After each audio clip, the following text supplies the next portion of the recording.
너희 안에 이 마음을 품으라. 곧 그리스도 예수의 마음이니. 이런 말씀입니다. 아마 여러분들도 이 말씀을 다 암기하고 있을 것입니다.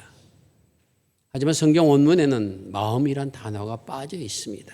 어떻게 표현되어 있냐고 하면 그리스도 예수 안에 있는 것, 그것을 내 안에 품으라. 이렇게 되어 있습니다.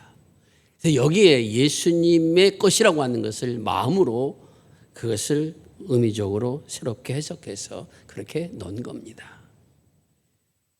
예수님이 가지고 계신 그 속에 가지고 계신 것을 너도 내 속에 가지고 있는 사람이 되라. 이러한 표현입니다. 그럼 예수님께서 그 속에 가지고 계신 것은 어떠한 것일까? 빌립보서는 이렇게 전하여 주고 있습니다.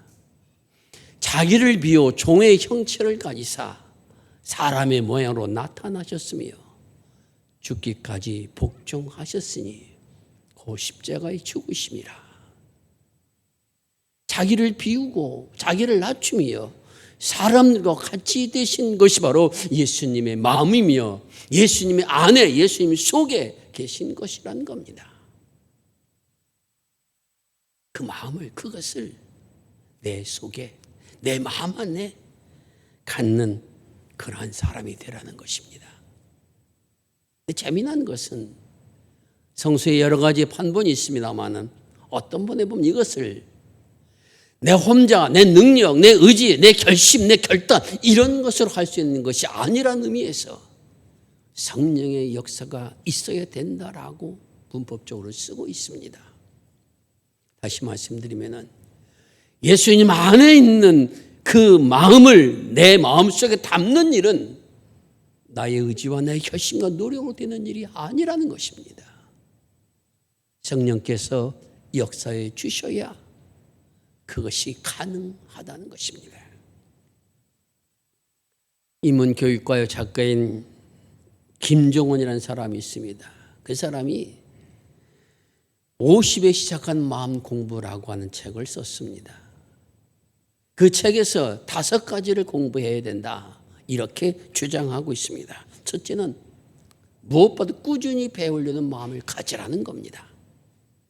내가 이 정도 배웠는데 하는 것은 그만두고 내가 죽는 순간까지 배워야 되겠다는 그런 마음을 가지라는 것이고 그것을 지속하라는 것입니다.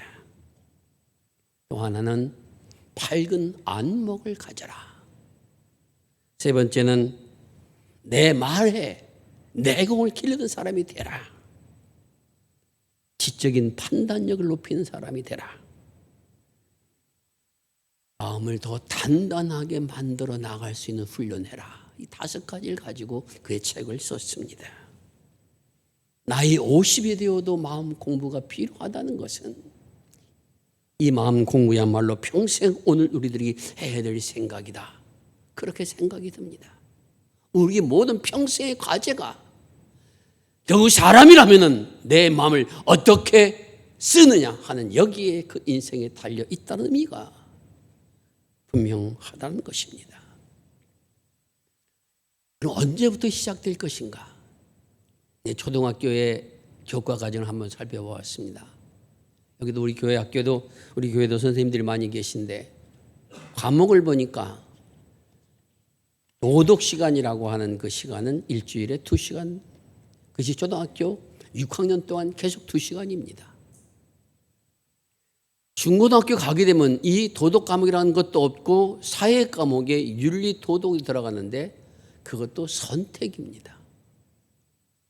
다시 말씀드리면은 우리나라 학교에서는 한 사람을 그의 심성을 그의 마음을 귀하고 아름답게 갖고 나가는데 학교 교육에는 거의 없다라 해도 과언이 아니라는 것입니다. 요즘은 아이들이 착하다고 하게 되면은 그 착하다는 표현이 좋은 의미에서 쓰기보다는 약간 좀 바보 같다는 의미로 쓰여지고 있다는 겁니다.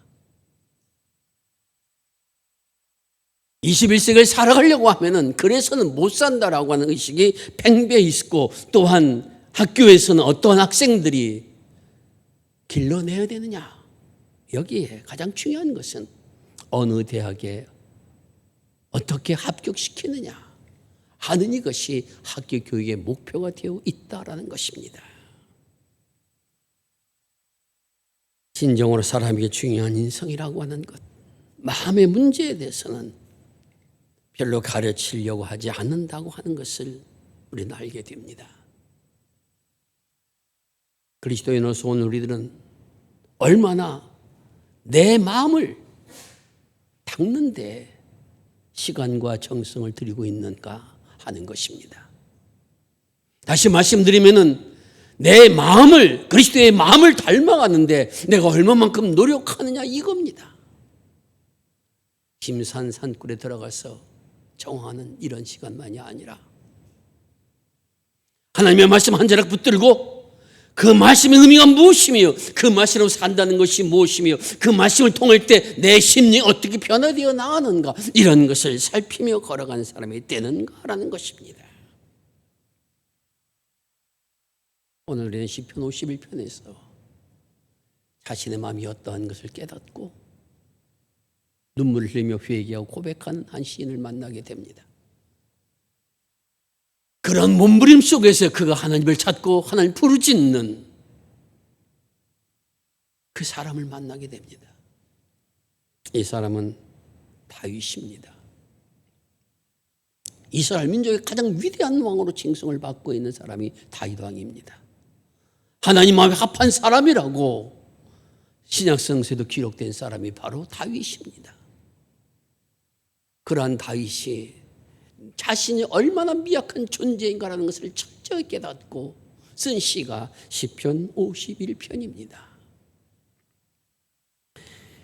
우리말 번역에는 그냥 1절부터 되어 있는 것이 원문에 보게 되면 그 다윗이 밧세바를 범한 후에 다윗 나단을 만난 후에 이것도 다 그냥 1절 2절로 되어 있습니다. 오늘 본문에 1절은 3절로 되어 있습니다. 히브리 본문에는. 그런데 다윗이 그 일생에 지을 수 없는 그러한 잘못을 저지릅니다.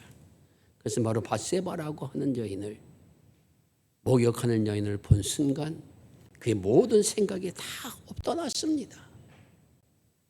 하나님을 섬기기에 결심했던 그러한 것도 아버지의 법도를 하기 위해서 법궤를 다윗성에 옮겼던 그런 열정도 이스라엘 백성들 하나님의 말씀도 가르쳐야만이 제대로 거룩한 백성길을 걸어갈 수 생각했다고 다짐했던 그런 삶도 한순간에 무너져 내렸습니다.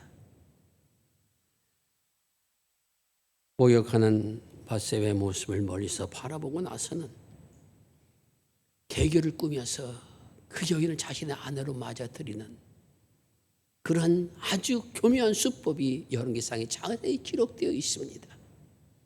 그 남편은 전장터에 보내서 가장 치열한 곳에 보내서 죽게 하고 그리고 난 후에 그 여인을 자신의 아내로 맞아들입니다. 모든 것은 다 100% 완벽하게 범죄가 되어졌지만 하나님께서 하시고 나단 예언자를 통해서 그 사실을 고발하게 하십니다. 그때서야 다윗은 제정신이 돌아왔습니다. 정신을 차렸습니다. 그리고 난 후에 지은 시가 바로 시편 51편입니다. 믿음으로 살아왔으며 하나님의 말씀의 법대로 살아왔으며 그리고 하나님의 능력과 안에서 항상 승리하며 모든 사람들의 추앙을 받는 그러한 자리에 서서 있고 자신은 이제 내가 할 수 있는 일은 어떤 것이 하도 된다는 마음을 가졌는지 모르지만은 그는 참으로 교묘한 방법으로 밧세바를 자신의 아내로 삼은 것입니다. 그러나 나단이 와서 그런 사실을 전하는 이야기를 듣고 나서에 비로소 자신이 얼마나 추악한 사람인가라고 한 사실을 자신의 내면을 자신의 속을 볼 수 있는 눈이 그때서 열려지게 되었다라는 것입니다. 이제 자신은 모든 것을 내려놓아야 합니다. 내가 통일왕국의 왕이 되었다는 위대한 업종도 왕으로서의 지위도 많은 신하 앞에서 하나님을 잘 섬기는 그런 왕으로 들림받았던 것도 한순간에 무너질 수 있는 것을 경험했던 것입니다.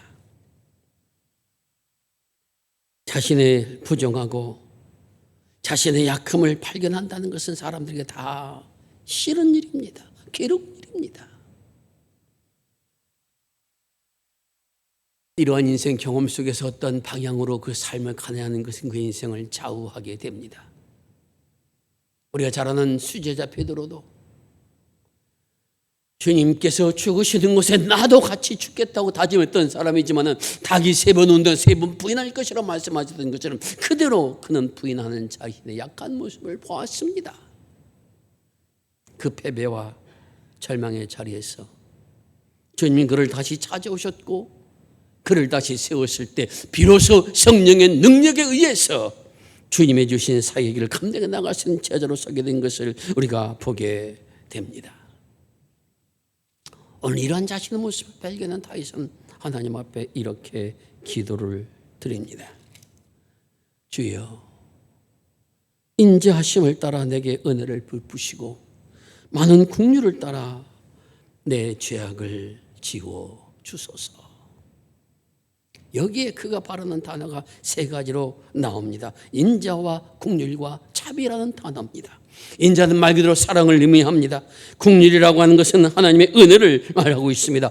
또한 자비라고 하는 것은 여인의 자궁을 뜻하는 그러한 보호를 의미하는 것으로서 생명을 보호 키우는 그러한 것을 말합니다. 3번씩이나 이 단어를 사용하여서 하나님의 사랑을 구하는 것은 그런 하나님의 긍휼과 하나님의 사랑과 하나님의 자비와 하나님의 인자하심이 없다면 자신은 살 수 없는 존재라고 하는 사실을 깊이 깨달은 것입니다. 왜 그렇습니까? 자신의 부족함을 그는 3가지로 또 죄악에 대해서 얘기합니다. 죄과 죄 때문. 우리말은 다 죄란 말이 들어갔습니다만은 그 단어가 가진 뜻은 불의한 일을 해서 윤리적으로 타락됐다는 의미로서의 죄가 있습니다. 또 하나는 그릇된 길에 들어섰다라고 하는 그러한 것도 있습니다. 내가 가야 할 방향을 잊어버린 인생이라는 의미로 있습니다. 이런 죄가 다 하나님의 말씀과 법도를 떠남으로 나왔다고 하는 것을 알 수가 있습니다. 깨닫고 나니 자신이 얼마나 큰 죄를 저질렀는가 하는 것을 보게 된 겁니다. 내가 그래도 하나님의 말씀 날마다 읽으면서 그 말씀으로 살려고 노력했던 사람인데 한순간에 허물어질 수 있는 자신의 모습을 발견하게 된 겁니다. 그리고 그는 하나님을 엎드려 기도합니다. 내가 주께만 범죄하여 주의 목전에 악을 행하였나이다. 이러한 고백은 사실 우리아가 죽었지만은 우리아의 집에 가서 내가 잘못했다라고 고백해야 될 것이 맞고 바세바에 가서도 내가 미안하다고 잘못했다고 고백해야 될 것이 많은데 왜 그는 주께만 범죄하였다라고 그렇게 고백하고 있는 것일까 하는 것입니다. 다윗은 자신이 이런 행위가 어디에서 왔는가 하는 것을 깊이 깨달은 것입니다. 그것은 내 안에 하나님의 말씀의 법이 떠나고 유혹의 말이 들어왔을 때 나는 무너질 수밖에 없는 것을 알았다는 것입니다. 그것을 깊이 깨달았다는 것입니다.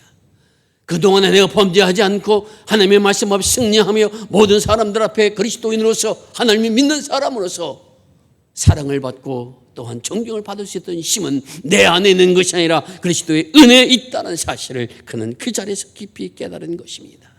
나라고 하는 존재는 한순간에 유혹에 넘어갈 수밖에 없는 그러한 사람이구나.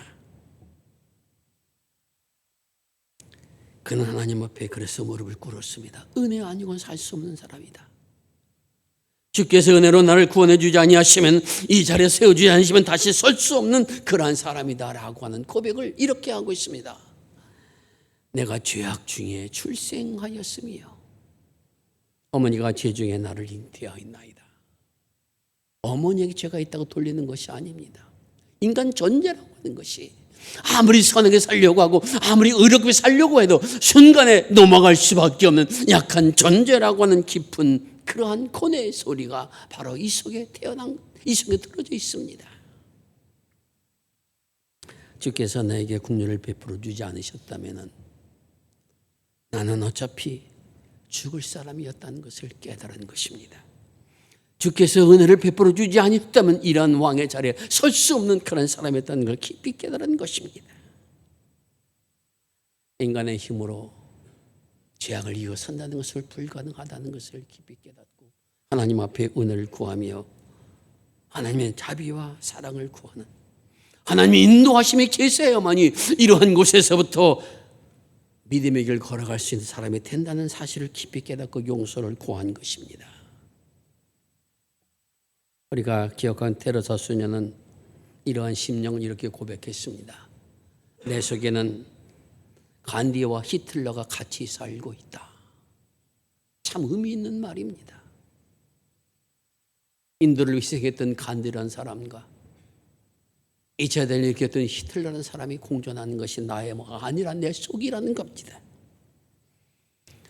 바울 사도는 이러한 것을 고백하면서 이렇게 하나님 앞에 탄식하듯 말합니다. 오라 나는 곤고한 사람이로다. 이 사망의 몸에서 누가 나를 건져낼 수 있겠는가. 한쪽에서는 하나님의 말씀을 법을 따르려는 마음이 있고 한쪽에서는 죄의 법을 따르려는 마음이 공존하고 있어서 항상 갈등하고 있는 자신의 모습을 바라보면서 누가 이 사망의 몸에서 나를 건져낼 것인가. 그가 다른 제번 그리스도가 아니고서는 건져낼 사람이 없다는 고백을 가지고 그는 믿음에 붙들려 사는 사람이 되는 것을 우리가 또한 깨닫게 됩니다.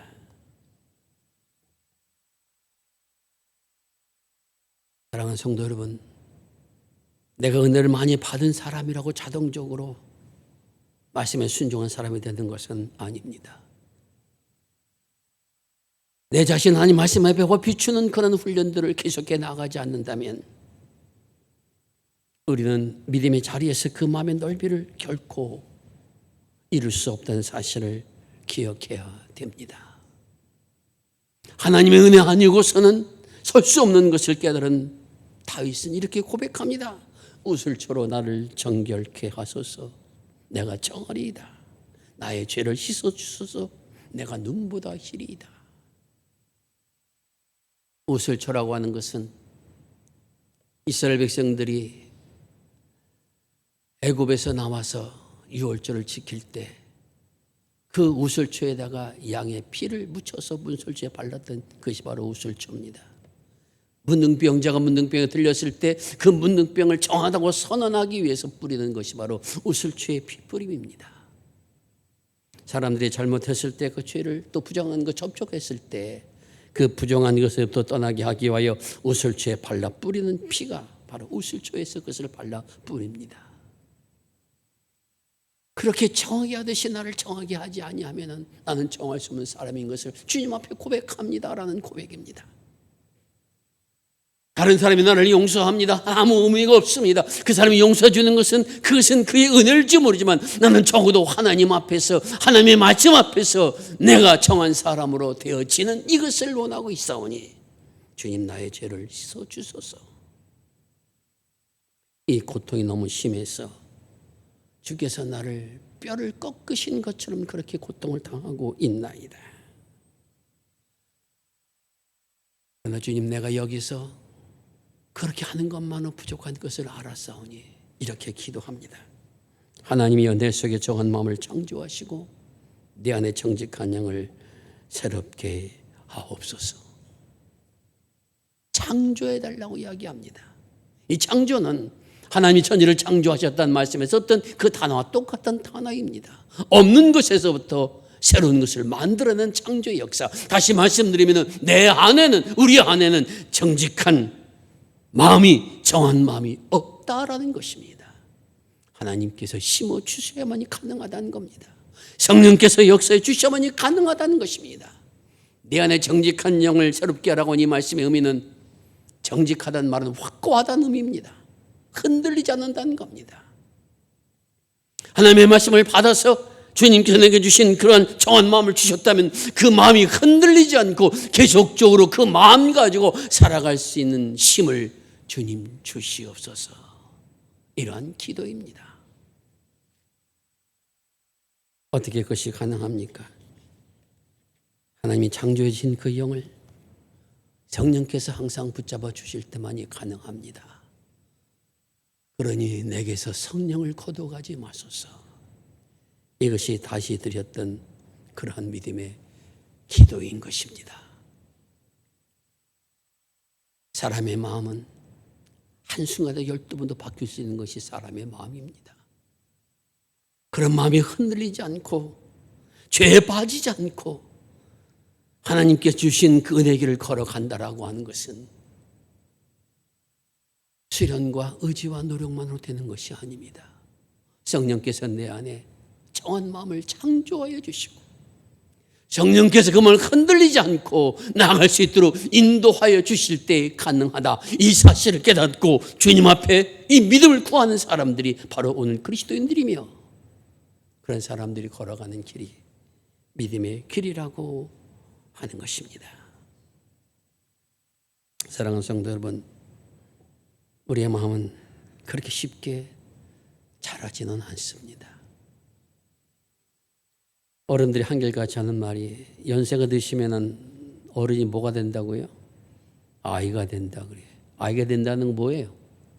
지 고집만 부리는, 지 하고 싶은 대로만 하는 그 사람의 순리가 그렇다는 겁니다. 그러니까 어른들이 그러면은 그러려니 하고 이해를 해줘야 됩니다. 왜? 당신은 나이 들면 마찬가지니까. 그렇지 않을 수 있는 비결이 있습니다. 그것이 바로 성령을 거둬가지 않기를 기도하며 그 믿음 안에 거하는 것입니다. 주께서 내게 정한 마음을 창조하신 그 마음이 흔들리지 않고 설 수 있도록 성령이여 나를 깨닫게 하옵소서. 이것이 우리가 걸어갈 믿음의 길인 것입니다. 사랑하는 성도 여러분, 남자건 여자건 가장 듣기 싫은 말이 뭡니까? 야, 왜 속이 좁냐? 이런 말 들으면은 좋아, 나는 속이 좁아도 어쩔 수 없어. 이렇게 말하는 사람은 그 사람 넓은 사람입니다. 속이 좁아? 네가 뭔데 나한테 그따위 소리를 해? 이때서부터 속은 점점 더 좁아지게 되는 것이고 그 속은 넓어지지 않는 것, 이것이 인간의 마음입니다. 우리 속에 마음을 넓힐 수 있는 힘과 능력은 없음을 받아들이시기 바랍니다. 주님, 내가 이렇습니다라고 고백하시기 바랍니다. 그러나 하나님의 말씀을 통해서 주님 주신 정한 마음을 통해서 확고하게 그 길을 걷기를 소원하오니 모든 죄가를 이기고 주님의 영광을 드러낼 수 있는 믿음의 생명으로 나를 인도하시고 주의 성령으로 나를 이끌어 주옵소서. 기도하며 우리 함께 달려갈 수 있기를 바랍니다. 그 길에서 우리는 주님을 만나고 그 길에서 하늘의 영광을 맛볼 수 있도록 은혜를 허락하여 주시리라 믿습니다. 함석권 스승님이 주신 시로 오늘 시편을 읽었으니 시로 오늘 말씀을 마치려 합니다. 제목 마음에 붙이는 노래 함석헌. 세상이 거친 바다라도 그 위에 비추는 별이 떠 있느니라. 까불리는 조각배와 같은 내 마음아, 너는 거기서도 눈 떠 바라보기를 잊지 마라. 역사가 썩어진 흙탕이라도 그 밑에 기름진 맛이 들어느니라. 뒹구는 한떨기 꽃 같은 내 마음아, 너는 거기서도 뿌리박기를 잊지 마라. 인생이 가시밭이라도 그 속에 은흑한 구속이 있느니라. 쫓겨가는 참새 같은 내 마음아, 너는 거기서도 사랑의 보금자리 짚기를 잊지 마라. 삶이 봄풀의 꿈이라도 그 끝에 많은 구슬이 맺히느니라. 지나가는 나비 같은 내 마음아, 너는 거기서도 영원한 향기 마시기를 잊지 마라. 저와 여러분의 마음이 이 가을에 좀 더 청명해지고 높아지고 넓어진 그런 축복이 임할 수 있기를 주의 이름으로 축원을 드립니다. 기도하겠습니다. 아버지 하나님, 어리석고 조불한 마음을 주님 앞에 내놓습니다. 제 유혹에 넘은 부족한 모습들을 하나님 앞에 고백합니다. 하나님께 정한 마음을 창조해 주지 아니하시고 우리를 정직한 영을 새롭게 해주지 아니하시면 결국 넘어갈 수밖에 없는 약한 존재인 것을 고백하옵나니 성령 우리 걸음을 인도하여 주시어서 우리의 마음에 그릇을 넓게 하여 주옵시고 하늘의 보좌를 내리시고 이 땅에 내려오신 그리스도의 마음을 조금이라도 닮아갈 수 있는 믿음의 사람들로 세워 주옵소서. 그러한 마음으로 이웃을 보게 하시고 하나님의 사랑을 실천하는 작은 그리스도인들로 세상 속에 살아갈 수 있도록 은혜를 내려 주시옵소서. 우리 구주 예수 그리스도의 이름 의지하여 기도드리옵나이다. 아멘.